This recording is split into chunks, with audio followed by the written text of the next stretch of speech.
बिस्मिल्लाहिर्रहमानिर्रहीम। आज के इस वीडियो के अंदर वायरोलॉजी के पास्ट पेपर को डिस्कस करने वाले हैं। तो स्टार्ट करते हैं क्वेश्चन नंबर 1 से।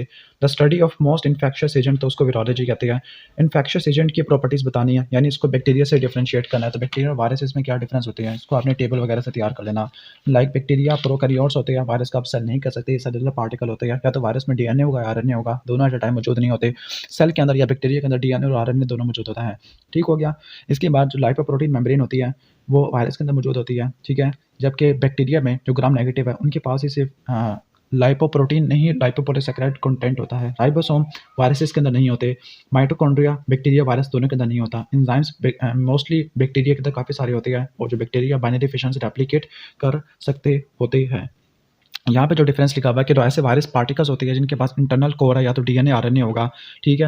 वायरस के पास कोई न्यूक्लियस, कोई साइटोप्लाज्म, कोई माइटोकॉन्ड्रिया, कोई राइबोसोम नहीं होती। बैक्टीरिया के पास डीएनए और आरएनए होते हैं, साइटोप्लाज्म भी होगा, न्यूक्लियस भी होता है, प्रिमिटिव वैरायटी का होता है, और राइबोसोम होते हैं। वायरस सेल के अंदर रेप्लिकेट करते हैं, लेकिन बैक्टीरिया इंडिपेंडेंटली रेप्लिकेट कर सकते हैं। लेकिन दो bacteria chlamydia, rickettsia, obligate intracellular parasite होते हैं। वायरस का जो रेप्लिकेशन का मैनर है वो बैक्टीरिया से थोड़ा डिफरेंट होता है, यानी एक वायरस है वो हंड्रेड्स ऑफ प्रोजेनी वायरस बना सकता है, लेकिन जो बैक्टीरिया वो बाइनरी फिशन से डिवाइड करते होते हैं। इसके बाद नेक्स्ट क्वेश्चन की तरफ चलते हैं। आरएनए और डीएनए वायरस, उनके कोई रिस्पेक्टिव डिजीज भी बताने हैं। ठीक है। तो आरएनए और डीएनए वायरस कौन कौन से होते हैं, आपको पता है कि जो आरएनए वायरस होते हैं और डीएनए वायरस, इनकी एक स्पेसिफिक क्लासिफिकेशन होती है। जो डीएनए वायरस होती है उसको दो कैटेगरी में डिवाइड करती है, डबल स्टैंडर्ड और सिंगल स्टैंडर्ड। जो सिंगल स्टैंडर्ड होता है उसमें नेकेड पैरवो वायरस आता है। ओके। जबकि डबल स्टैंडर्ड को मुझे दो में डिवाइड कर देते हैं, नेकेड और इनवेलप। जो नेकेड है उसमें एडिनो वायरस, पैपिलोमा वायरस और पैरवो पोलीमा वायरस, पैपिलोमा वायरस और पोलीमा वायरस आते हैं। इनवेलप के अंदर हिपेडेना वायरस है, herpes वायरस है, और इसके अलावा पॉक्स वायरस आ जाती है। ठीक है। जबकि आरएनए वायरस के अंदर आरएनए वायरस को दो में डिवाइड करते हैं, सिंगल स्टैंडर्ड और डबल स्टैंडर्ड। डबल स्टैंडर्ड के अंदर आता है रियो वायरस, जबकि सिंगल स्टैंडर्ड में पॉजिटिव और नेगेटिव है। जो पॉजिटिव होते हैं उसको मजे दो में डिवाइड करते हैं, नेकेड और इनवेलप। जो नेकेड होते हैं उसमें आते हैं हैप्पी वायरस, कैल्सी वायरस, और इसके अलावा पिकोना वायरस आते हैं। इनवेलप के अंदर corona virus, flavi virus, toga virus और रेट्रो वायरस आ जाएगा। इनवेलप के अंदर एरिना वायरस है, बुनिया वायरस है, फिलियो वायरस है, ऑर्थोमिक्सो वायरस है, पैरामिक्सो वायरस होती है, रैप्टो वायरस होते हैं। ठीक हो गया। जबकि यहाँ पे लिखा हुआ पैरामिक्सो वायरस है, मम्स, मीजल्स, पैरा इन्फ्लुएंजा लिखे हुए हैं। ठीक हो गया। इन्फ्लुएंजा ऑर्थोमिक्सो वायरस होता है, हेपेटाइटिस वायरसेस होती है। ठीक है। तो आप इनको देख लेना। इसके बाद नेक्स्ट हम आगे चलते हैं प्रियॉन्स के बारे में। प्रियॉन्स ऐसे इन्फेक्शियस पार्टिकल होते हैं जो सिर्फ प्रोटीन से बने हुए होते हैं, इनके पास कोई न्यूक्लिक एसिड नहीं होता। ये स्लो डिजीज करवाते हैं, लाइक ट्रांसमिसिबल स्पॉन्जिफॉर्म एंसेफलोपैथी वगैरह प्रियॉन्स वगैरह करवाते होते हैं। प्रियॉन्स और वायरसेस का क्या डिफरेंस होता है, जो प्रियॉन्स होते हैं रेजिस्टेंट होते हैं, एंटीबॉडी को इंड्यूस नहीं करते, इन्फ्लेमेशन वगैरह को इंड्यूस नहीं करते, प्रोटीन पे मुश्तमिल होते हैं। इनकी जो प्रोटीन होती है सेलुलर जीन से इनकोडेड होती है। ठीक है। अल्ट्रावायलेट से रेजिस्टेंट होती है। ओके। ठीक है। इलेक्ट्रॉन माइक्रोस्कोप के ऊपर अमाइलॉइड फॉर्म में नजर आते हैं। डेन पार्टिकल को हेपेटाइटिस बी वायरस के विरियन को कहते हैं। जो डेन पार्टिकल है वो हेपेटाइटिस बी विरियन होता है। इसमें आउटर एनवेलप होती है, इनर कोसा हेड्रल कोर होती है। नेक्स्ट है पैथोजेनेसिस ऑफ डेंगू शॉक है। जो डेंगू शॉक है क्या पैथोजेनेसिस होती है, तो जो डेंगू शॉक सिंड्रोम होता है ये क्रॉस रिएक्टिंग एंटीबॉडी की प्रोडक्शन की वजह से होता है। स्पेसिफिकली सेकंड इन्फेक्शन के केस में जो पेशेंट है वो क्लासिकल डेंगू फीवर से रिकवर होता है। सपोज कोई 4 में से एक सीरोटाइप थी तो उसने इन्फेक्ट किया था तो वहाँ से रिकवर कर जाता है। लेकिन जो एंटीबॉडी होती है इस एक सीरोटाइप से, तो वो दूसरे सीरोटाइप के साथ क्रॉस रिएक्ट कर जाती है और ऑटो इम्यून हेटेरोटॉपिक एंटीबॉडी रिस्पॉन्स देखने को मिलता है। अब दो इसके हाइपोथेसिस होते हैं। कहते हैं कि जो इम्यून कॉम्प्लेक्स होता है वायरस का एंटीबॉडी का वो बनता है, वह कॉम्प्लीमेंट को एक्टिवेट करेगा, जिसकी वजह से वेस्कुलर परमिएबिलिटी बढ़ जाती है और थ्रोम्बोसाइटोपिनिया होता है। दूसरा ये है कि जो एंटीबॉडीज होती है वायरस की एंट्री को बढ़ा देती है मोनोसाइट और मैक्रोफेजेस के अंदर, जिसकी वजह से साइटोकाइन की ज़्यादा रिलीज हो जाती है। इन दोनों सिनेरियो के अंदर शॉक और हैमरेज होता है। इसके बाद laboratory diagnosis for the dengue virus, तो डेंगू वायरस को सेल कल्चर पे आइसोलेट करते हैं। इसके बाद सीरोलॉजिकल टेस्ट होते हैं जिसमें आईजीएम एंटीबॉडी को देखते हैं। 4 टाइम टाइटर बढ़ जाता है। इसके अलावा पीसीआर टेस्ट है जिसमें आप इसके वायरस लोड को देखोगे, वायरल आरएनए वगैरह को देखते हो, क्योंकि पॉजिटिव स्टैंडर्ड आरएनए वायरस होता है। ठीक है। डेंगू वायरस इन्वेलप भी होता है। ऐसे वायरस जो कि डेंटल ट्रीटमेंट में सेपरेट करते हैं, तो डेंटल ट्रीटमेंट के अंदर हेपेटाइटिस बी है, मीजल्स है, मम्स है, रूबेला वायरस है, herpes simplex type 1, herpes simplex type 2 है, cytomegalo virus, influenza virus, adeno virus होते हैं। इसके बाद लाइव वायरल वैक्सीन है। तो लाइव वायरल वैक्सीन का मिमोनिक है ओके एमएमआर, मीजल्स, मम्स और रूबेला होते हैं। इसके अलावा रोटा वायरस है, येलो फीवर वायरस है, वायरसिला वैक्सीन होती है, स्मॉल पॉक्स वैक्सीन होती है। जबकि किल्ड वैक्सीन के अंदर हम मिमोनिक होता है जार, जे से जापानीज, ए से हेपेटाइटिस ए वायरस और आर से रेबीज वायरस होते हैं। जबकि MMR, rota virus, yellow fever virus, adeno virus, small pox virus और वायरसिला जोस्टर वायरस ऊपर आ जाते हैं। इसके बाद दोनों लाइव और वायरल वैक्सीन है तो वो पोलियो और इन्फ्लुएंजा आ जाएगा। आगे डायग्नोसिस है तो वह hepatitis C virus, hepatitis C virus के लिए लेबोरेटरी डायग्नोसिस एंटीबॉडी होती है। हेपेटाइटिस सी वायरस के अगेंस्ट वायरल लोड होता है। इसमें हेपेटाइटिस सी वायरस के आरएनए को देखती है सीरम के अंदर, और इसके अलावा serum transaminase level, alanine transaminase ALT AST वाला। ठीक है। इंटरप्रिटेशन यहाँ पे लिखी हुई है लाइक उसका आई थिंक ये उसकी लिखी हुई है इंटरप्रिटेशन हेपेटाइटिस बी की। तो अगर आईजीएम है एंटीबॉडी के अगेंस्ट, ठीक है ओके, हेपेटाइटिस वायरसेस के लिए। तो हेपेटाइटिस ए वायरस के लिए जो एंटीबॉडी होती है आईजीएम होती है, तो वो इंडिकेट कर देती है, ठीक है, इसके इन्फेक्शन को। एचबीएस एजी और इसके अलावा आईजीएम एचबीसी एबी यानी कोर एंटीबॉडी है, और सरफेस एंटीबॉडी होती है और सरफेस एंटीजन है।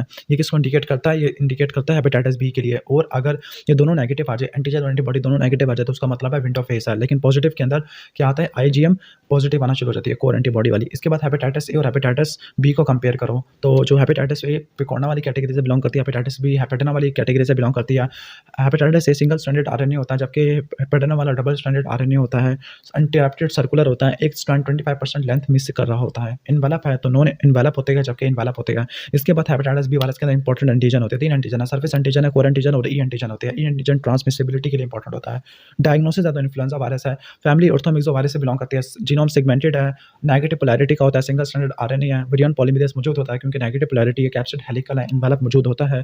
फ्यूजन प्रोटीन होती है इसकी सरफेस के ऊपर, ठीक है, जो सरफेस प्रोटीन के ऊपर जो फ्यूजन प्रोटीन्स होती है वो एब्सेंट होती है, जॉइंट सेल की फॉर्मेशन इससे नहीं होती। इसके बाद नेक्स्ट है why patient is no immune even after similar infection. तो इन्फ्लुएंजा वायरस होता है, स्पेसिफिकली इन्फ्लुएंजा ए होता है, ये अपने हिमाग्लूटिनिन और न्यूरामिनिडेज की एंटीजेनिसिटी को बार-बार चेंज करता रहता है, ठीक है। इस चेंज की वजह से जो चेंज होती है एंटीजेनिक शिफ्ट या ड्रिफ्ट की वजह से हो सकती है। एंटीजेनिक शिफ्ट के अंदर असॉर्टमेंट होती है और एंटीजेनिक ड्रिफ्ट के अंदर म्यूटेशन एक्युमुलेट होना शुरू हो जाती है, ठीक है, जिसकी वजह से पेंडेमिक वगैरह करवा देता है। इसके बाद डेडली एपिडेमिक की क्या वजह होती है? एंटीजेनिक शिफ्ट और एंटीजेनिक ड्रिफ्ट होती है, जो कि एपिडेमिक्स करवा देती है।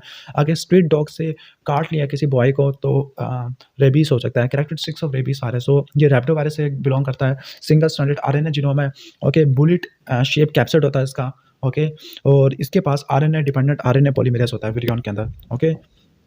इसके बाद नेक्स्ट चलते हैं डायग्नोसिस ऑफ रेबीज हैं। तो डायग्नोसिस के अंदर जो एनिमल्स होते हैं तो वहाँ पर ब्रेन टिश्यू के एग्जामिनेशन करते हैं, तो पीसीआरएसएस या फ्लोरेसेंस एंटीबॉडी से। हिस्टोलॉजिकल स्टेनिंग करते हैं Negri body in the cytoplasm of hippocampal neuron होती है, और लास्ट में सेल कल्चर के अंदर उसको ग्रो करवा देते हैं, ठीक है। ये तो एनिमल्स में आ जाएगा। इसके बाद है ह्यूमन की तरफ, यानी एनिमल्स के ऊपर डिफरेंट इसके रेबीज़ की डिफरेंट होती है, और हम कह सकते हैं कि ह्यूमन के ऊपर डिफरेंट होते हैं। तो आपने इन दोनों का तैयार कर लेना है, ओके। जो रेबीज़ वायरस है वो किस चैप्टर से बिलोंग करता है? तो रेबीज़ वायरस आपने इबोला वायरस आर्बो वायरस वाले चैप्टर के अंदर आपने इसको पढ़ लेना है, ठीक हो गया, okay.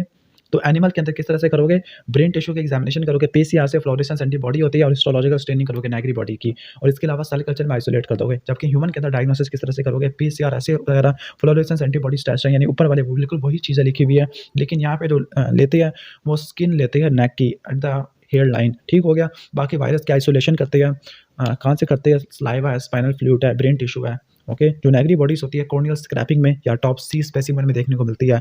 2 forms of viral nucleocapsid symmetry, तो एक कोसाहेड्रल होती है और हेलिकल होती है। कोसाहेड्रल की एग्जांपल पैरवोवायरस है, बेटना वायरस वगैरह, जबकि हेलिकल के अंदर ऑर्थोमिक्सोवायरस है, पैरामिक्सोवायरस आना शुरू हो जाती है। हेलिकल के अंदर कॉइल लाइक सिमेट्री होती है, कोसाहेड्रल की हेस्टेफेरिकल सिमेट्री होती है। वायरस और सेल में क्या फ़र्क होता है? तो वायरस के अंदर तो डीएनए होगा, आरएनए होगा, जबकि सेल के पास दोनों चीज़ें मौजूद होती है। लाइपोप्रोटीन एनवेलप मौजूद होता है, जबकि सेल मेम्ब्रेन के अंदर सेल के अंदर होती है। राइबोसोम सेल के पास होती है, माइटोकॉन्ड्रिया भी सेल के पास होता है, एंजाइम्स बहुत सारी होती है, और जो सेल है वो बाइनरी फिशन या माइटोसिस से रेप्लिकेट करता है। इसके बाद डेंगू फीवर की क्या क्लासिकल या क्लिनिकल स्पेक्ट्रम होता है? तो इन्फ्लुएंजा लाइक सिम्पटम होता है, जिसमें फीवर है, मलेस है, रिट्रोऑर्बिटल पेन है, माइल्जिया होता है, इनलार्ज लिम्फ नोड है, फेशियल फ्लशिंग है, मैक्युलोपैपुलर रैशेस है, ल्यूकोपिनिया वगैरह हो सकता है, ठीक है। डेंगू हेमरेजिक शॉक के अंदर जो इनिशियल फीचर्स होते हैं वो क्लासिकल डेंगू फीवर को रिजेंबल करते हैं, लेकिन बाद में शॉक और हेमरेज होता है, स्पेसिफिकली जीआईटी के अंदर और स्किन के अंदर। इसके बाद लेबोरेटरी डायग्नोसिस है। लेबोरेटरी डायग्नोसिस को हम ऑलरेडी पहले कवर कर चुके हैं कि लाइक हम डेंगू वायरस की किस तरह से लेबोरेटरी डायग्नोसिस करते होते हैं लैब के अंदर। तो डेंगू वायरस होता है, ओके, तो हम क्या करते हैं? आइसोलेट करते हैं सेल कल्चर के अंदर, या सीरोलॉजिकल टेस्ट होते हैं, आईजीएम एंटीबॉडी का लेवल 4 गुना ज़्यादा हो जाएगा एक्यूट और कन्वालेसेंट फेज की निस्बत, और पीसीआर ऐसे होता है। तो पीसीआर, आईजीएम एंटीबॉडी और लास्ट में सेल कल्चर आ जाएगा, ठीक है। इसके बाद है complication of rubella infection the first trimester. तो फर्स्ट ट्राइमेस्टर के ऊपर क्या कॉम्प्लिकेशन होती है? हार्ट के ऊपर, आइज के ऊपर, ब्रेन के ऊपर कॉम्प्लिकेशन होती है। हार्ट के ऊपर पेटेंट डक्टस आर्टेरियोसिस, आइज के ऊपर कैटरैक्ट ब्राइटनेस आ जाती है, ब्रेन के ऊपर क्रेनियल नर्व को डैमेज कर देगा, डेफनेस हो सकती है, मेंटल रिटार्डेशन हो सकती है। तो हार्ट, ब्रेन और आइज को रट्टा मार लेना। इसके बाद है yes the test is appropriate dengue के लिए, पता नहीं क्या कह रहे हैं। इसके बाद डायग्नोसिस ऑफ जोस्टर है, कॉजेटिव है, वारिसिला जोस्टर वायरस है, दूसरा वारिसिला डिजीज करवा देता है। रूट ऑफ ट्रांसमिशन, आगे रिस्पिरेटरी वायरस का पूछ रहा है, नहीं, इनका वेरिसिलस जोस्टर वायरस का। वेरिसिलस जोस्टर वायरस अपर रिस्पिरेटरी ट्रैक्ट के म्यूकोसा को अफेक्ट करता है, वहाँ से ब्लड होता है, वह स्किन में जाएगा, वहाँ पे टिपिकल वेसिकुलर रैशेस करवा देगा। Multi nucleated giant cell with intranuclear lesions आपको देखने को मिलती है। ओके, बेस ऑफ लीजन्स के अंदर जो वायरस होता है सेंसरी न्यूरॉन को अफेक्ट करेगा, रिट्रोग्रेड एक्सोनल ट्रांसपोर्ट से होता हुआ सीएनएस के अंदर चला जाएगा, डोर्सल रूट गैंग्लिया के अंदर, जहाँ पे लेटेंट हो जाएगा। लेकिन जैसे ही सेल मीडिएटेड इम्यूनिटी कम होती है या लोकल ट्रॉमा होता है तो वायरस वायरस से एक्टिवेट हो जाएगा और इस बार जोस्टर लीजन करवा देगा, शिंगल्स करवा देगा, नर्व पेन होगा, ट्राइजेमिनल न्यूरैल्जिया वगैरह पेन होगा। इसके बाद जेनिटल हर्पीस वाला कोई सिनेरियो है। ओके, ठीक है। तो complication of herpes simplex type, तो जेनिटल हर्पीस है, पेनफुल वेजिकुलर रैशेज होती है पेरिनियम रीजन के ऊपर, न्यूनेटल हर्पीस होती है जिसमें डिसएमिनेटेड लीजन या एन्सेफलाइटिस हो सकता है, तो दो उसकी कॉम्प्लिकेशन है। ट्रीटमेंट ऑफ जेनिटल हर्पीस, तो ये साइक्लोवीर होती है। Virus causing hepatitis A B C D E F G आ सकते हैं। Laboratory test to confirm the various type of hepatitis, HIV के लिए हेपेटाइटिस ए के लिए आईजीएम होती है, हेपेटाइटिस बी के लिए सरफेस एंटीजन, सरफेस एंटीबॉडी और कोर एंटीबॉडी होती है। कॉम्प्लिकेशन वायरल हेपेटाइटिस की 3 होती है, hepatocellular carcinoma, liver cirrhosis, glomerulonephritis होती है। हेपेटाइटिस सी के लिए एंटीबॉडी होती है, हेपेटाइटिस डी के लिए antibody to the delta antigen है और हेपेटाइटिस सी के लिए कोई खास नहीं होता। इसके बाद डायग्राम है कोसा हाइड्रोसिमेट्री के, तो आप डायग्राम को देख लेना। इसके बाद नेक्स्ट है कि आरएनए ऑफ हेपेटाइटिस वायरस या उनके रूट ऑफ ट्रांसमिशन है, तो जो आरएनए हेपेटाइटिस वायरस होते हैं, बी के अलावा बाकी सारे होते हैं। ए और ई की ट्रांसमिशन फीकल और रूट से होती है, डी और सी ब्लड और सेक्शुअल रूट से फैल जाते हैं। इसके बाद tumour causing viruses like human T cell leukaemia virus और लिम्फोट्रोपिक वायरस होता है, तो वायरल टी सेल ल्यूकेमिया करवाता है, लिम्फोमा कराता है, hepatitis C virus hepatocellular carcinoma, human papilloma virus cervical cancer करवाता है। ओके, फेरेंजियल कैंसर भी करवा सकता है। Epstein Barr virus Burkitt lymphoma, Hodgkin lymphoma, nasopharyngeal carcinoma करवाता है। Human herpes virus Kaposi's sarcoma कराता है। हेपेटाइटिस डी वायरस कभी चलो Merkel cell polyoma virus carcinoma of Merkel cell करवा देता है। ठीक है, वर्टिकली ट्रांसमिटेड वायरसेस है, तो वर्टिकली ट्रांसमिटेड वायरस में जीका वायरस है, साइटोमेगालो वायरस है, पैरवो वायरस होती है, रूबेला वायरस होती है। जबकि जो बर्थ के टाइम पे मौजूद होते हैं इसके 5 एच होते हैं, hepatitis B, hepatitis C, herpes virus, HIV और हर्पीस सिम्प्लेक्स टाइप 2 वायरस होती है। जबकि साइटोमेगालो वायरस और human T cell leukaemia virus breast feeding से फैल जाती है। नेक्स्ट है पैथोजेनेसिस ऑफ पोलियोमाइलाइटिस, जो पोलियो वाला वायरस होता है ओरोफेरिंक्स के अंदर रेप्लिकेट करता है, सवाल में रेप्लिकेट करता है स्पेसिफिकली लिम्फोइड टिश्यू के अंदर, फिर ये वायरस ब्लड स्ट्रीम से होता है, सीरस के अंदर चला जाएगा, वहाँ पर रिट्रोग्रेड एक्सोनल ट्रांसपोर्ट होती है। ठीक है, रिट्रोग्रेड एक्सोनल ट्रांसपोर्ट से होता हुआ न्यूरॉन के पास चला जाएगा। सीएनएस के अंदर पोलियो वायरस मोटर न्यूरॉन के अंदर रेप्लिकेट करता है, स्पेसिफिकली स्पाइनल कॉर्ड के एंटीरियर न्यूरॉन को उसको डैमेज करना शुरू कर देगा। क्लिनिकल फाइंडिंग इसकी इंपॉर्टेंट होती है, वो आगे आएगी। आगे कैरेक्टरिस्टिक्स ऑफ मम्स वायरस है, तो mumps virus paramyxo virus category से बिलोंग करते हैं। सिंगल स्ट्रैंडेड आरएनए या नेगेटिव पोलैरिटी जीनोम होता है। इनवेलप वायरस है, हेलिकल न्यूक्लियोकैप्सिड है, सिंगल सीरोटाइप होती है। ह्यूमन इसके नेचुरल होस्ट होते हैं। ट्रांसमिशन इसकी रिस्पिरेटरी ड्रॉपलेट से होती है। इसके बाद पैथोजेनेसिस ऑफ पोलियोमाइलाइटिस है, उसकी रूट ऑफ ट्रांसमिशन फीकल और रूट से होती है। ओके, इसके बाद पैथोजेनेसिस को कहाँ पे डिस्क्राइब किया हुआ है पोलियोमाइलाइटिस की। अच्छा, पैथोजेनेसिस हो चुकी है, क्लिनिकल फाइंडिंग अभी तक नहीं हुई है।